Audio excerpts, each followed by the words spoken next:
শান্তিতে কিভাবে ঘুমাবেন আপনি? নিশ্চিন্তে থাকবেন কিভাবে? কখন যে আল্লাহর গজব চলে আসে? কোরআনে একটা আয়াত আছে, যখন আল্লাহ পাকের গজব আসবে তখন শুধু জালেমদের উপর খাস করে আসবে না। আলেমদেরকে জিজ্ঞাসা করেন, আলেম ওলামাদেরকে জিজ্ঞাসা করেন, যখন আল্লাহর গজব আসবে জালেমদের উপরে শুধু খাসভাবে আসবে না, সবার উপরে আসবে।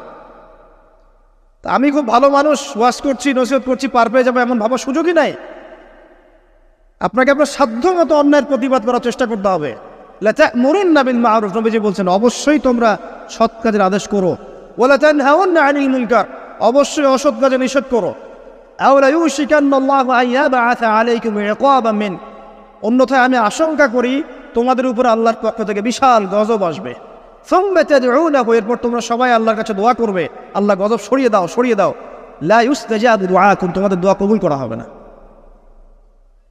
নবী সাল্লাল্লাহু আলাইহি ওয়াসাল্লাম বলছেন মান রাআ মিনকুম মুনকারান, তোমাদের মধ্যে যে কেউ